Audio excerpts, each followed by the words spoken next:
Hello, everybody. Are you ready for another night of CCO or live with CCO? I wonder if we should say live with CCO or CCO live. What do you think?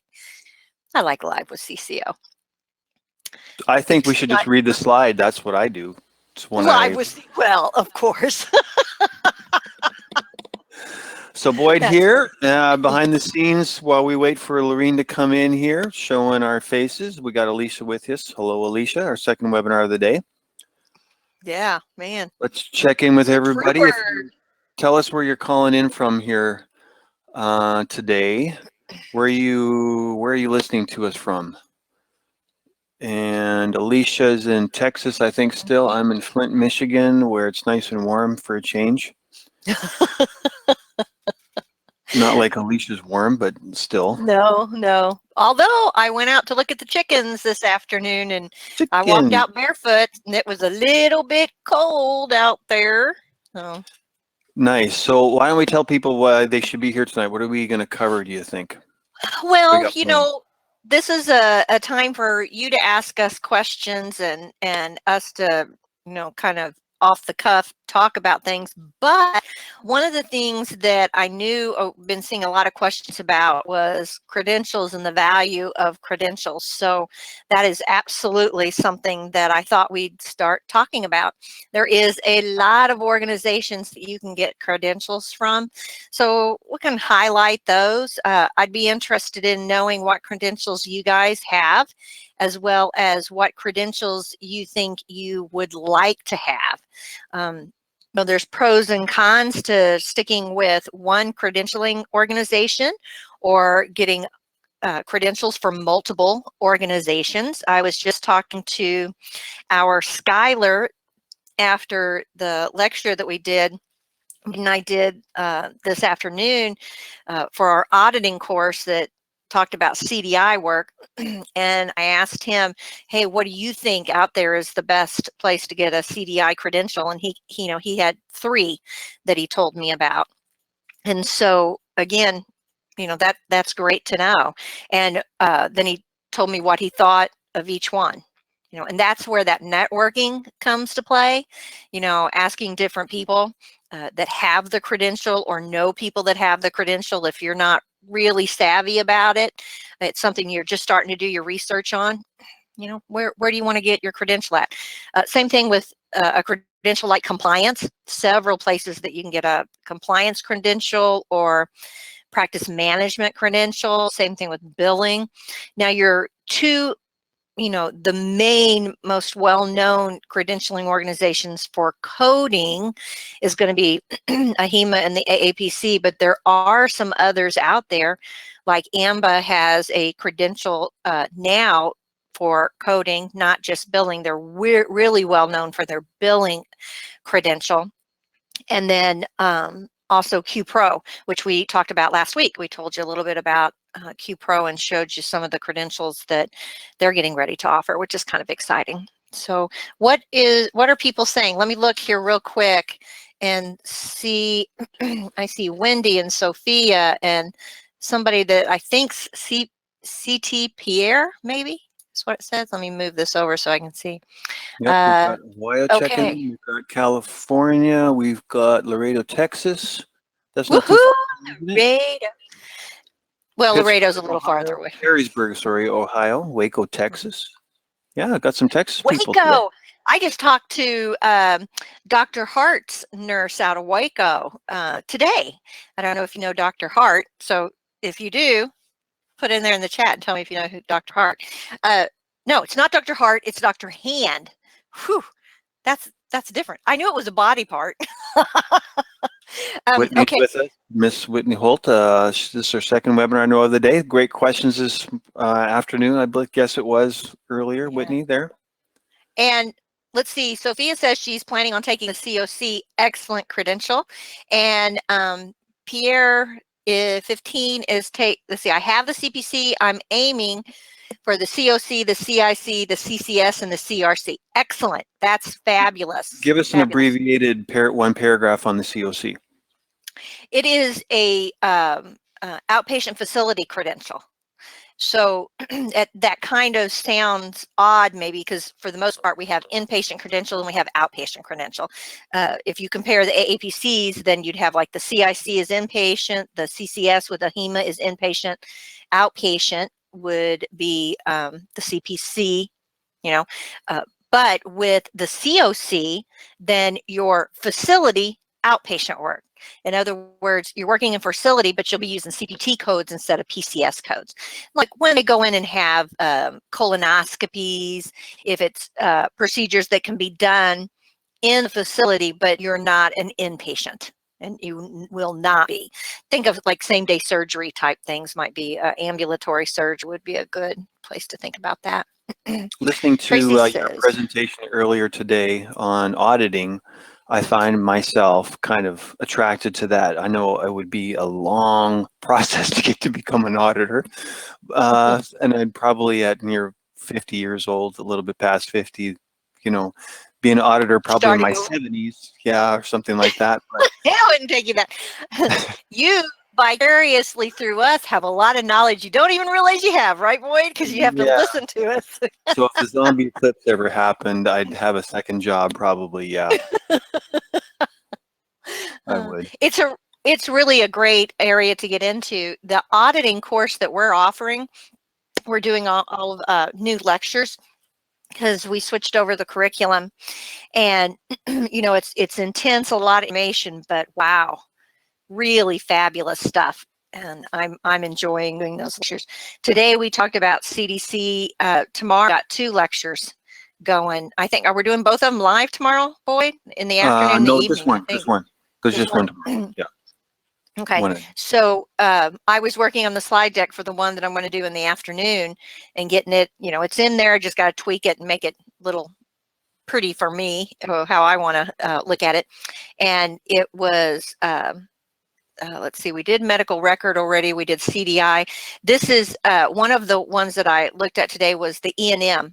So many times when people think of an auditing credential, they think it's all about E&M, but it is so much more than that. Question that's being asked for you, Alicia, are you going to HealthCon? Yes, I'm actually speaking 3 times at HealthCon. So 3? Yeah, they accepted 2 of the ones I submitted, and then a few weeks ago they contacted me and said, hey, we've got some topics that we need somebody to speak on. Can you pick one and do it? And so I'm going to also, in addition, speak on HIV coding and sequencing in the facility. And so we added that one. And then also understanding ICD-10 PCS root operations, because that is, if you know the root operation, then you can do anything with PCS. That one I did at the 2 regionals last year, so they asked me to do that one. And then the other one is, what's the other one I'm doing? Give me just a second. I'll think of it. Understanding root operation. Oh, a trip to tragedy is what I called this one. And so what I did, I know it's tragic, isn't it? So coding from, yeah, I know. It's coding from an ambulance visit through the ER, inpatient, outpatient, home health and therapies, all the way out. So from beginning to end, that whole process. And I had the guy have a motor vehicle accident. So nice. Yeah, telling a story. Fractured femur. Yep. You know me. I really wanted. Now this is not off topic, but what I wanted is, I know this photography group that has models, and they're out of Vegas. And I contacted them and I said, can I buy a model picture? Because a lot of their models have tattoos and look like bikers. And I said, I want to buy one of those pictures and put that as the guy I'm going to wreck, you know? And so I can, you know, have it, because it's mostly women, you know, it'd be really cool. But it's like $800 for one of those pictures, and that's not going to happen. So on the subject of credentials here, you want to grab this question that I see from Marissa and throw it on a slide, and we'll try that out. I don't have Facebook up. I only have YouTube. Oh, okay, got it. I have a feeling you may not. But it's still not loading. Hold on just a second. Let me see if it loaded. So I'll read it out, and then you can listen. Okay, if you read it, I will write it out, okay? Hold on. Okay. Just a second. Let me get over there. Find a new slide. This will allow us to make nuggets for other people that might have these frequently asked questions, and put them up as little snippets later. Okay, give me just a second. It's being really slow. And so Marissa's asking, how is the best way to get experience after retaining your credentials for coding? I know it's difficult and have been seeing a lot of struggles with it. So okay, so how the best way to get experience after you first get credentialed? Is that a, can I fine tune it that way? Yep. Okay. So I typed it, it's still waiting to when Laureen gets in, guys, her computer, she's got a Big Daddy Mac, and her system doesn't struggle with how is the best way to get experience after you get your credential. We'll see if I spelled it since it's not working. So the best way to get experience after you get a credential, that's kind of that catch-22, right? You can't get hired if you have experience. You can't get experience unless you get hired. So probably the first thing that people tell you is, well, consider doing an internship. Well, that's great. But if you live in a rural area, you're not going to be able to get an internship. First of all, the internships through facilities, if they're pre-approved, and that's fine, you can work with different organizations and see if they'll require, they'll do that for you. But think about it. They're taking a chance by having you come in. They still have to train you on HIPAA and everything else, because by law, they have to do that, whether you're an employee or an ancillary person that comes in for a contract. So you're not just coming in there to do free work for them and gain experience. Now, some facilities and some offices are willing to do that. And the best way to find those is through connections and networking. I would look for internships through a mentoring program. Your local chapters will have those, both AHEMA and AAPC. Go to those organizations and tell them that you're looking to do an internship. You'd probably be better suited for an internship finding somebody that works remote from home or is an independent consultant or contractor. Then you could, assist them. Some internships end up being things where they just make you file, and that's not going to be beneficial to you. Now, CCO offers an internship, and we have them do all kinds of things, but they have to commit to 5 hours a week minimum. And then most of the people that we have running for our internship are wanting to knock the A off. And again, that's usually what you're thinking too, right? I just got credentialed and I don't want the A off my AAPC credential. You don't have that with a CCS credential, but that's primarily the goal. So the first thing I would do is try to find a mentor before you're even out of school. But if you're in school and you have that internship program, don't ask for an internship. That might not be the right verbiage anymore to use.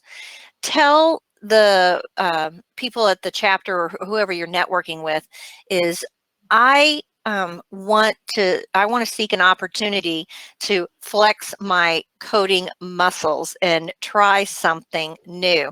I'm willing to work to assist you in doing an audit and going back and previewing what some of your people are doing to save time, if you'd be interested in having me do that. And excuse me, telling them that in turn, you're helping me as well as I would be helping you. I'd be willing to come in and do some legwork, some volunteer work for you. Maybe use that instead of internship and see if that helps. I'm here, whenever Alicia. Yay! Okay. If you can look at Facebook, that would be great, because I can't get it to load on my system. Oh, okay. After you get your face in, because I don't, let me look at my picture. See, I've got YouTube there. So we're just talking about, after you get your credential, what's the next thing to do? What should we do?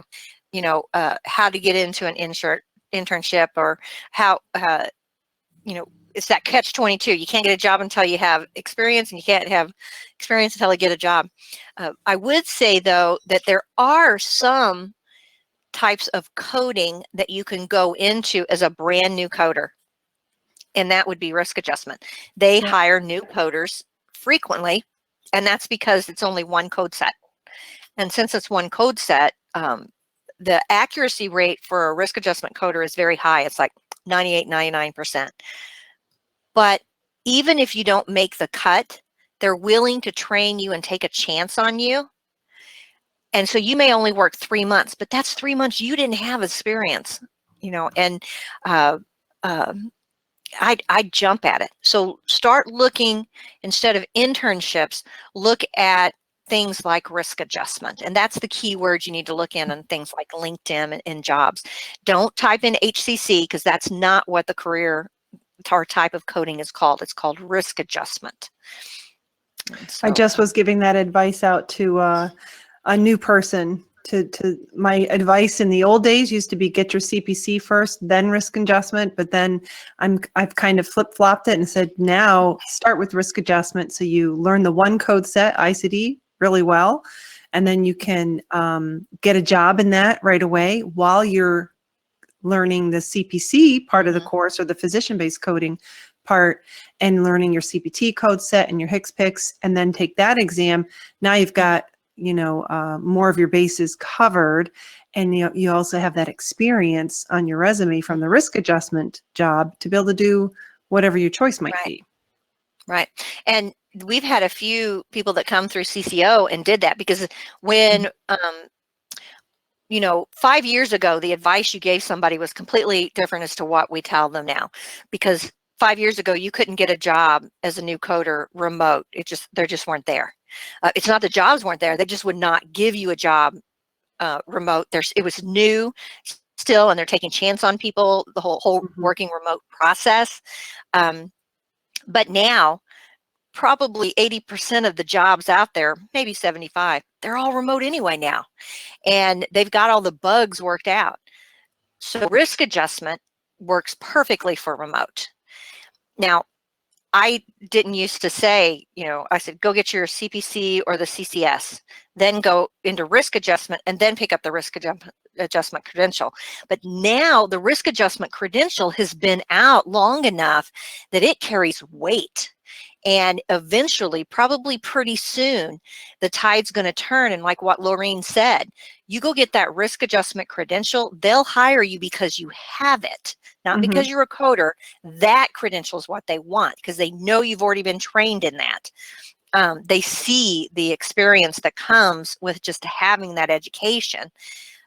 So again, that's something to look at. Now, the person that asked the question is already a CPC. And you're probably not in a position to jump out and get another credential yet. But if you are, man, that's what I'd pick up next to help, because you can't be a CRCA, okay? A CRC is just a CRC. That means you've passed the test, you've met the standard out there. So that would be definitely something to consider. But a new person, yeah, if you're wanting to get a job remote and get out in the work field quickly, that would be something that I would consider, like Laureen said. Any other ways can you think of to get internships, but like outside of the box? I told them that, it would be a good idea to not say the term intern. Say, I'm looking for a mentor. Can I volunteer to help you with some things and kind of help you with your workload? Now, some people are going to say, no, that's not going to work. Another thing that you can do while she's thinking about what she wants to say. No, I was going to say, sometimes people, they'll volunteer, but now prospective internships shy away from people being quote unquote free labor or unpaid, because then they don't have the protections that employees when they sign NDAs and different things like that. So you might offer to work for low pay in exchange for mentorship or training, on the job training. You could do something like that, like offer to work for minimum wage. And you don't want to do that, but if you really need to get in the door and you're having trouble doing that, you might be willing to do that for 6 months, and that gives them a financial break, and you get some training, and you can parlay that into a job. Right. And maybe even less than 6 months. You never know. I mean, depends how Yeah. good you are. But the networking is just a part of it. I think, in fact, something that you might be able to do is get on LinkedIn, get on some Facebook groups that are active, and of course, ask the same question, but look at maybe YouTube, educate yourself in ways to network, right? Spend some time on beefing up your resume and making it look really, really good. Learn how to write a cover letter to go out, right? We've done lots of videos and clips on YouTube. You could probably search our YouTube channel on just that, how to present yourself. We actually have a free ebook, How to Get Your First Job in Medical Coding, where we commissioned a writer, and she did research, and she took places that were looking for coders, like billing companies, doctors' offices, hospitals, and she asked them a series of questions. And the biggest takeaway was really personalizing your cover letter and even your resume, because nowadays with computers, it's so easy to do a save as, and you could actually have a custom resume for each job you apply for, and make sure you use the name of the facility you're applying for a job at, and use some of the same words that they had in the ad. In that, you know, nowadays with resumes at the top, they'll have the kind of overview. Put those buzzwords in that overview, so it's more customized to, you know, to the job. So they don't feel like you just did a blast of your resume to, you know, 100, you know, places that are on monster.com or whatever. Yeah. There's a point system that a lot of agencies and group use. I know, like, if you're going to get a state job, my husband worked for TxDOT for a long time, and he used to talk about people that wanted to get hired but couldn't get hired. They were qualified, but they didn't hit the point system, meaning the key words that got picked up. And if those keywords were on your resume, then, and you had enough points from that, then you get an interview. Otherwise you didn't. And really large facilities, they do that. They don't have time to go through 100 resumes. They're going to look at the ones that have the keywords, like Maureen said. So, yeah. Well, let's see. What certification do I need before to get an auditing certification? Let's add that one here too. Let me make a new slide. Oh, wait. No, just go ahead. Are you doing slides? slides? I'm already ahead on you. Okay, I'll go to the next one since I clicked on it. Sorry.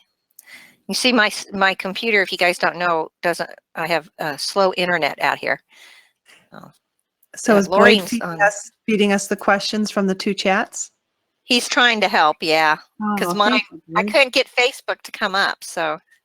Well, I know the Facebook people are excited to see Boyd on with us, so that's nice. I know, they like And hi, Boyd. Hello.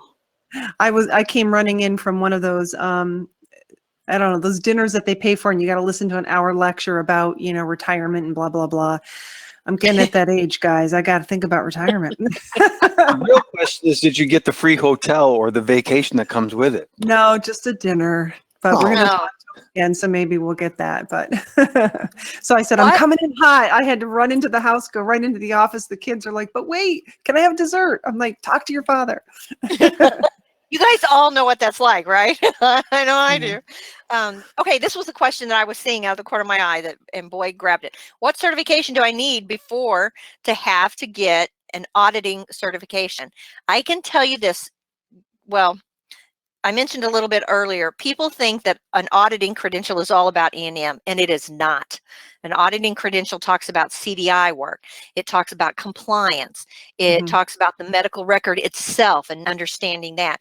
It talks about your soft skills. Can you communicate?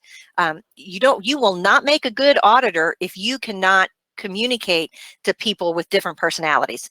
For example, if Dr. Feelgood over here is a type A stoic person that doesn't like change, but Dr. Slaughter over here is a laid back, easygoing guy that, yeah, you can educate him and he gets it and he doesn't mind, you have to be able to communicate to both of them and have a relationship with them that they're comfortable with you and you're comfortable with them. So if you can't do that, auditing is not going to be for you. All right. Auditing is not sitting in a cubicle just looking at records. Auditing is something that is very face-to-face and group orientated in speaking. That being said, auditors have experience. It's not about the credentials that you have. It's about the time that you have under your belt. Wouldn't you think so, Laureen? Yes, definitely. Am I going to hire you to be an auditor to come in and look at my the documentation and the billing and even the workflow from the front office to the follow-up call that the RN makes to check on the medication when a person has pneumonia? That's all got to be documented. That stuff's all audited.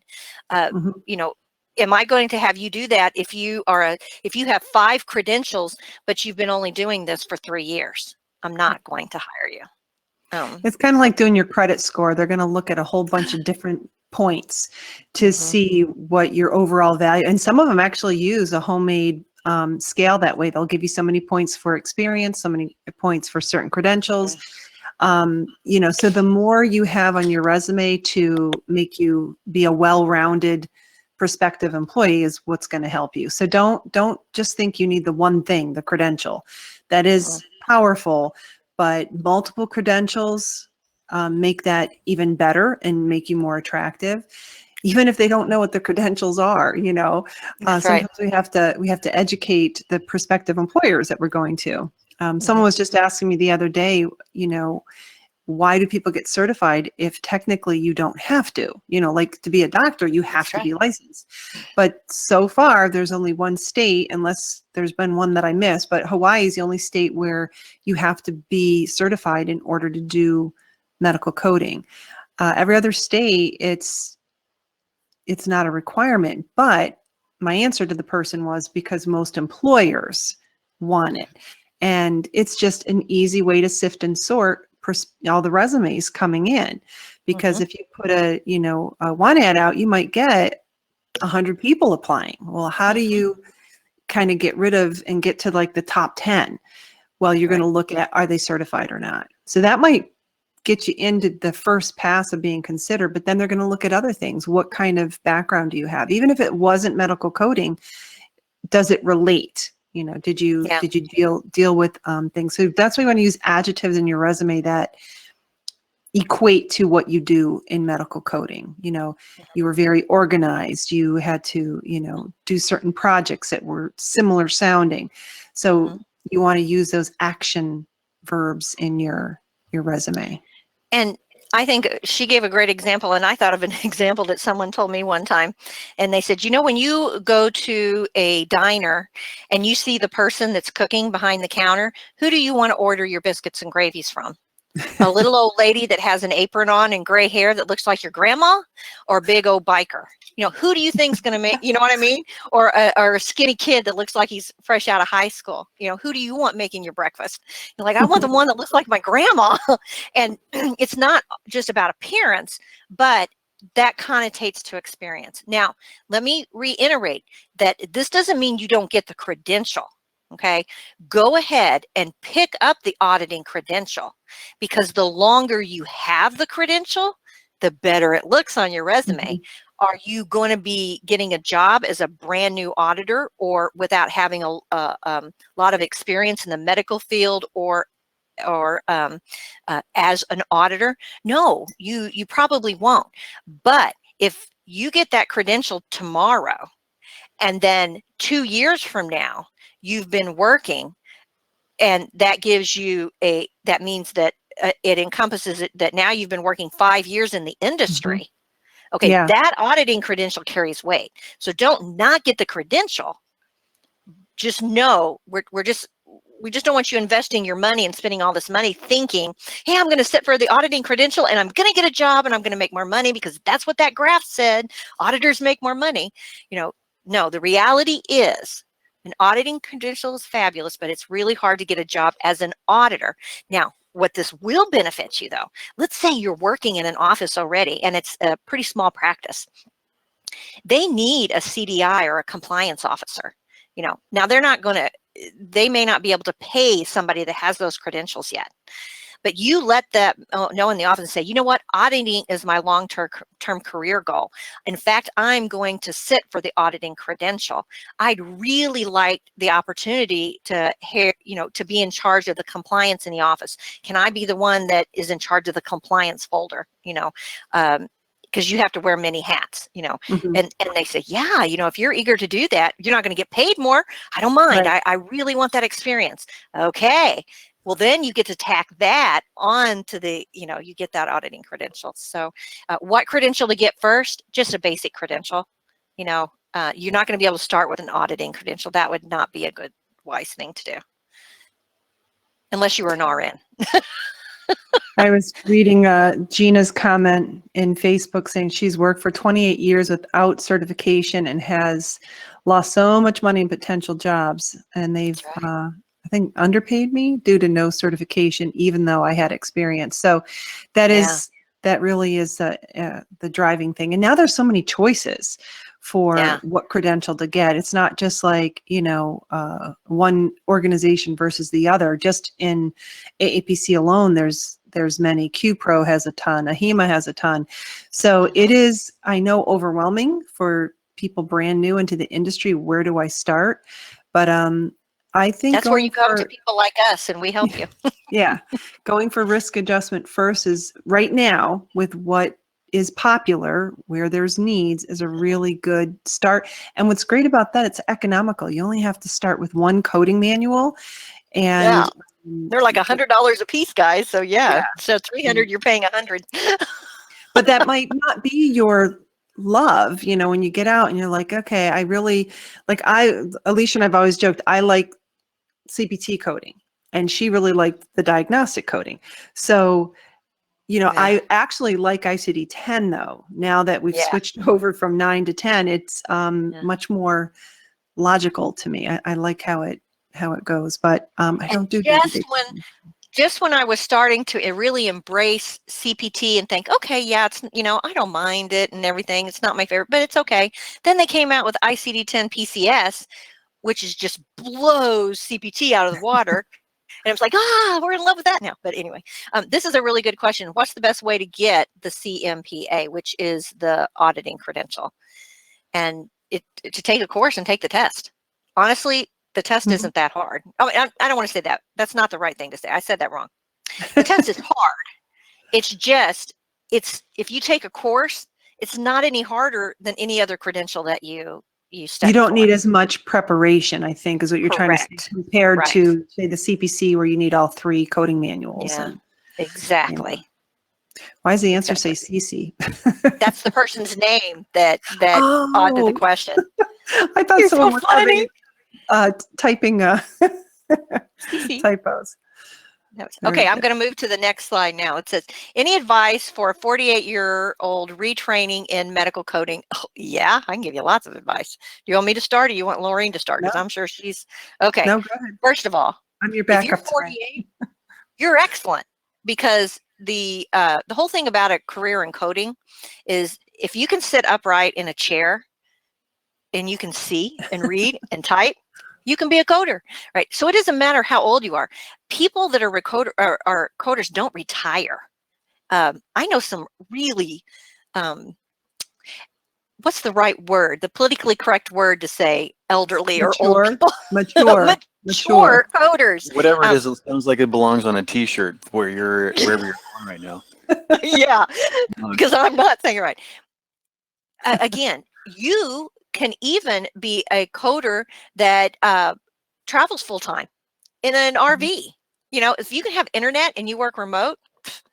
So again, there. But the retraining part, she's asking about retraining. So I'm thinking her question similar to Tanya's, where she's she's been Second away career? and now she's coming back. So, Ooh. but it's very similar to getting the job for the first time. It's what does your resume look like, Yeah. and making sure you've got some continuing education, you've refreshed your skills, and they can see that on your resume that you had some recent training. You might want to just get a new credential, and it shows that you earned it in this year, but you also were a coder before in this other specialty. That's a good idea. And being able to explain, why was there a gap in your schedule? I had kids, health issues, whatever. Well, probably don't want to say health issues for going for a job, but one of the best ways that I heard someone explain it when I was at the college and they were training, there was a course in how to present yourself in an interview and so on and so forth. And there was a young woman there that was just starting to be in her 30s, and she had no work history, and she decided to go into a career into medical coding. And she said, what am I going to do? What am I going to tell them? I've never worked at McDonald's, nothing. And so we said, well, what happened? She goes, I got married right out of high school and we're well off. I had no reason to work. My children now are old enough. They're in school. I'm bored stiff. I want a career. And I said, then what you do is you sit down and you tell them, I was very blessed. I got married early. I had my children and they are in school. I never had to, I've been blessed that my husband's career afforded us a lifestyle that I didn't have to work. Now I'm doing this for me. I am focusing on a career for me, and I'm ready to, and then just expand on that. Well, that explains why she's never had a job before, and she's like, and as an 28 employer, years old. I would love to hire someone like that, because that sounds like their life's pretty uncomplicated right now. And, chances are they're going to be very focused on their job. And ambitious. So. You're always a better student if you go back later in life, right? But, I think so. But second career, I took that question as a second career. Hey, it's always good. If you end up going for a second career at 48, that is never too old. That's because we get that question. Remember when we used to get that question all the time? Am I too old to learn medical coding? Yeah. No. Can you read a telephone book? Which I guess now, if you're that old, you know what a telephone book is now, but nobody else does. Then you can do coding. In fact, employers really appreciate people that are more mature. If you're 48 years old, you're not going to be getting pregnant and starting a family, right?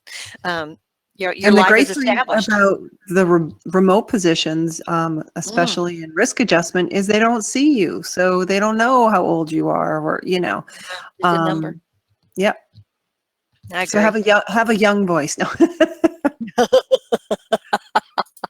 My mom did that. I just had a flashback when I was little. I wasn't little. I was actually a teenager. My mom and dad got divorced, and she got back into the dating scene, and she used to make me answer the phone like I was a little girl. And I have to say hello. And then my friend from high school would call. She was like, Lori, what are you doing? I said, I'm sorry, my mom's making me do this. Now that's sneaky. I like that. Yeah, I have children. Yeah. Just a little flashback to what my life was like in high school. So this question from Georgia, and let me tell you, we really love the state of Georgia because CCO has a following in Georgia. I think they're some of the first local chapters that embraced us doing remote presentations for their AAPC chapters, and they're fabulous. Really great people down in Georgia. We've enjoyed we talking. Love them because they love us. Yeah. So if you're in Georgia, Greenway Healthcare is always hiring. They're just now adding coding to the services they offer their customers and medical practices. That's fabulous. Thanks for sharing that, Gina. Yeah. I'm sure somebody's going to want to know more information about that. So what you would do is Google Greenway Healthcare. Okay. And get more information. Or if you're in the club, Gina, if you're in our CCO club, go post that in our club too, so that we can. Yeah, we have a job board there. Yeah, appreciate that. I like this next one. I just tripped across your webcast. Good, we're laying our traps out very well. Yeah. Recently, and enjoyed last night's psychology session.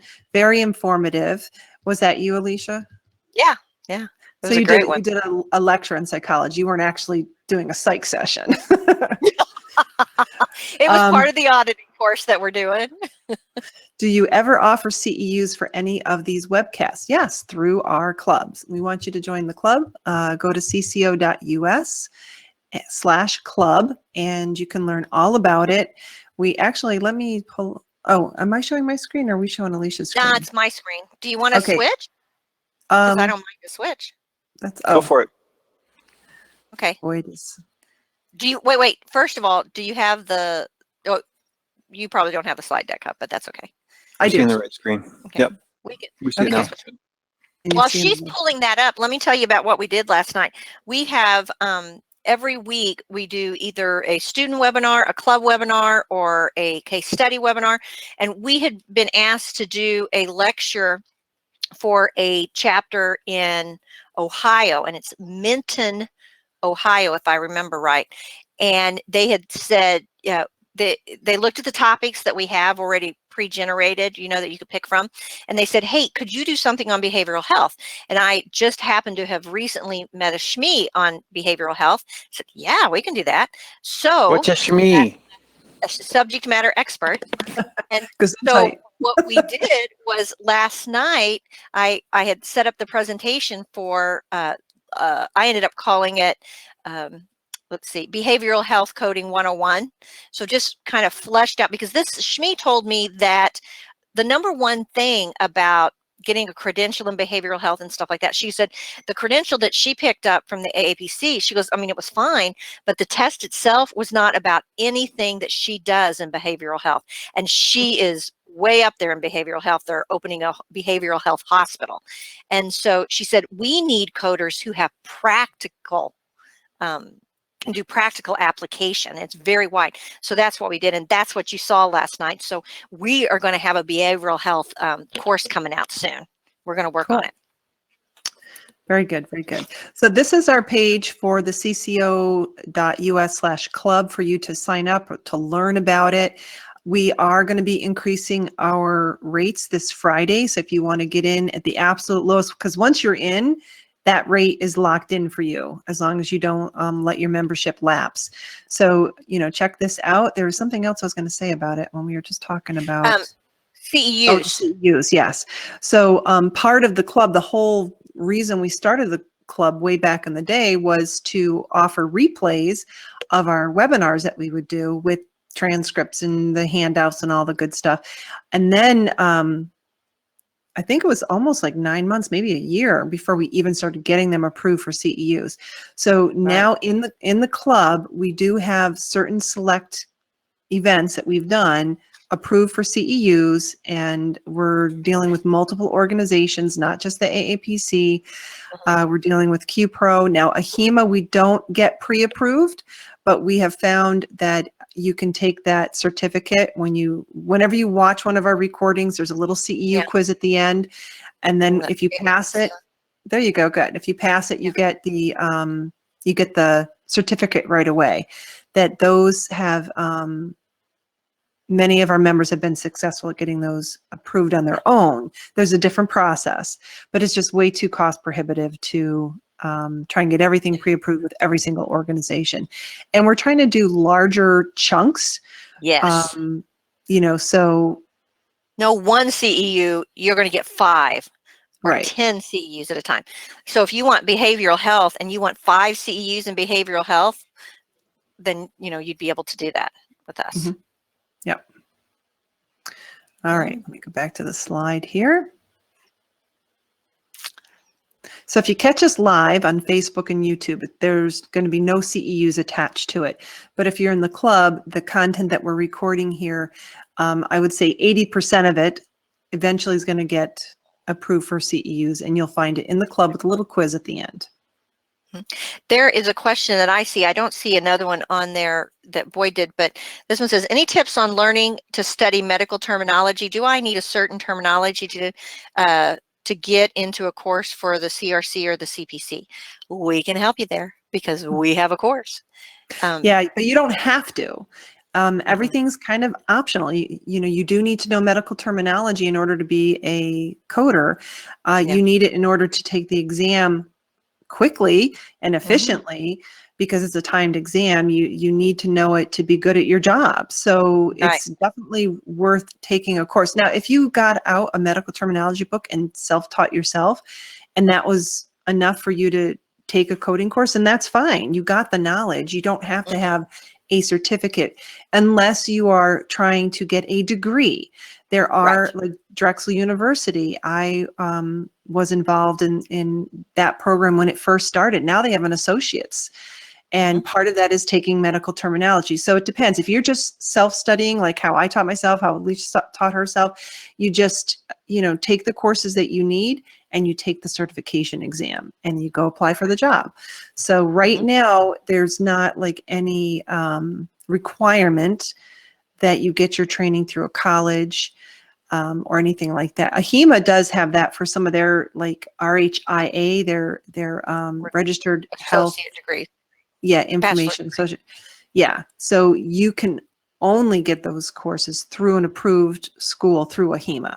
And that's how they did it when I became an occupational therapist. You just can't go learn occupational therapy and go take the license exam and start being an OT. Yeah. You have to go to an approved school that teaches occupational therapy and has been approved by the American Occupational Therapy Association. It's not that way with coding yet. The textbook that we use for our MTA course is fabulous. You can get it at Amazon. We've been using it for years because it was created for coders. It's not for clinicians or providers. It's for coders. And it is one that you can go in and look at the books that we have for our courses. And it's called Medical Terminology and Anatomy for Coders. Go get it, and you can self-study. If you go to our website, cco.us, and click on books, the help desk team has put together this listing, and they're all hyperlinked, and it'll take you to Amazon or different locations where we thought was the best price. So you can check out what books are needed by course. Right. Yeah, it's an excellent book, and I think there's even a link there. Yeah, to jump out to Amazon. It's if you've got Amazon Prime, you don't have to pay for shipping. So it's a really good book that you'd be able to go through self-study if you wanted to. But say you don't feel confident in your background or in your ability to do that, we have a course that you can do very quickly and goes through every single chapter in this book with a lecture and an exam in there. So it's something that if you feel like you need help with that, we're there to help you with it. But you could purchase this book and try it on your own. And then if that doesn't work, then come to us and pick up that course. And some schools may make it a prerequisite. You have to really, see where you're going. But if you come with us, it's not. We highly recommend it, but we're not going to force you. So if you have a book that you want to try and do and do it alongside another course, you can. In many of our courses, we have a little map, and we say say it's for our physician-based coding course. We'll say let the physician-based coding course be the lead. And so when you get to the chapter on, say, the digestive system, do the medical terminology chapter on the digestive system first. And then when you go to the genitourinary, then do the genitourinary system in your medical terminology and anatomy book, and then do the coding lecture. So we have found that students do much better learning them side by side versus doing one first and then the coding course. Because if your goal is to be a coder, you want to get into the coding. Right. And if you're going to spend, 6 months learning medical terminology, we've had many people go, this isn't for me. This is too much memorization. I can't do it. And they get discouraged. So how much better to learn them side by side. So you see the end result, like, okay, I'm applying this knowledge I just learned on the digestive system. Now I had to look this up and I found it. And now it's all coming together. And then you just rinse and repeat with the different organ systems. So. Right. Because you do need to know it inside and out, the body, the terminology, the verbiage. Yeah. You do need to know it. So, yep. We'll try to save you money any way we can because we know what it's like. And, now, and again, we'll let you know also up front the reality, like we said, go get the auditing credential, but don't think you're going to get a job as an auditor, as a new coder. It's not going to happen. But, so we'll do our best to give you the reality, or even if you want to check with us and help, and you say, hey, this is my long-term goal and short-term goal is, and this is my background. Do you think that this is the way I should do it? And we'll say, no, you don't. Well, I don't think you should do it that way. I think you should do it this way. Or, what, you got two options. This is what you should maybe think about. Sometimes you need somebody from the outside to come in and look to fine tune what you think is you want to do for your career path. And as far as other tips for learning and studying medical terminology, know where there's lists of terms in your manuals. In the front of CPT, there are some really good suffixes and prefixes that are right there. Of course, it's better to memorize them as much as you can. Like, definitely know the difference between otomy and ectomy, and be looking for that when you're looking at these multiple choice exam questions. And always apply it to something that you understand. Like, okay, everyone knows what a mastectomy is. So a mastotomy would be just cutting into the tissue, not removing it. Big, huge difference. So use those things to, have an image in mind. When you see otomy, think of a tracheotomy and, silly word things. Sorry. Great flashcards, free flashcard systems out there, and you can even get into programs where you can create your own flashcards. So if you buy the book, you make your own.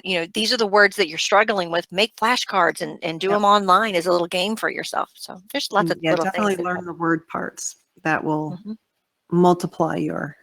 And the good thing is, on these multiple choice exams regarding medical terminology is, 9 times out of 10, you'll know what some of them mean, and you'll know, okay, well, this word is not what they're asking me. So you can, through process of elimination, narrow it down to 2. And if you still can't figure it out, for certain exams, you can't bring in a medical dictionary. So you can use your index in your manuals in CPT and ICD. So use that, and you'll find, like, oh, that bone. Oh, that's a bone of the foot. Okay, this is the answer. So don't forget that. And your anatomy pictures. Oh, yeah. It's a fun career. I think we can go to the next slide if you're driving, Laureen. Okay. I think it's 10. You didn't mind me. Yeah, I think this is that was an old slide. I think this was the last question, unless, let me hit refresh just to make sure. Yep, it was the last one. I don't see anything else right now. All right. We're at 50 minutes. That wasn't bad. If you want to wrap up, it's up to you. So if you guys have questions, and we don't get to them tonight, first of all, know that you can jump out and send us questions via, right there, Laureen's going to show you how to do that. And we are more than welcome, or more than happy, to cover those. So we're going to try to do this every week. And if there's something specific you want us to kind of kibitz about, now again, these live with CCOs are casual and not as formatted as our other lectures, like our student webinars. But our Q&A webinar every month, the second to the last Thursday of the month, maybe there's something a little more in depth that you would like for us to cover, and we can do that there. I got to update this page a little bit. But this is where you put in your topic. Just give us your name and your email address, and we'll let you know if we, when we select your topic, so it's going to be probably presented soon. And you don't have to really, let us know if you're a club member or not, because we give our club members and students higher priority than just the general public. And then your subject and the question.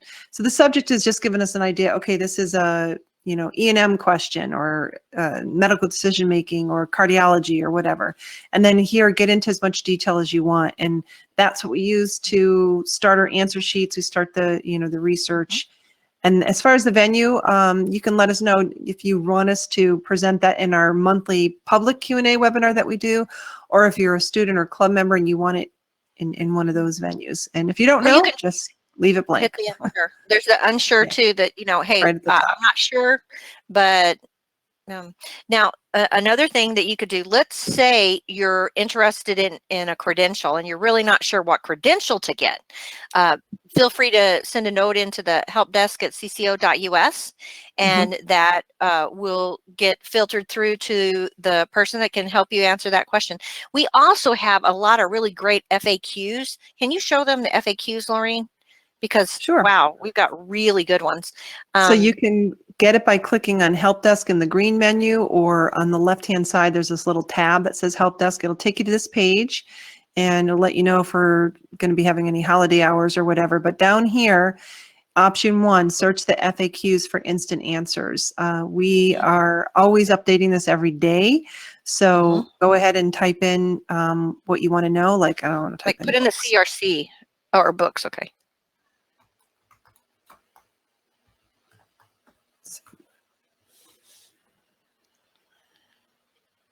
And there we go. CCO recommended textbooks. Is a CRC credential a good choice? So chances are we've probably answered your question. But if not, then go to the second step and open a help desk ticket. Because we're all remote workers, so to speak, we all work from our own home offices. We don't really have a central office where calls can come into. So help desk ticketing system is the best way for us to support you. So use the ticket. We're pretty quick at responding. I say we, the help desk team. It's been a while since I've jumped in and helped with that. Sorry, guys. And then option 3 would be to schedule a support or pre-sales call.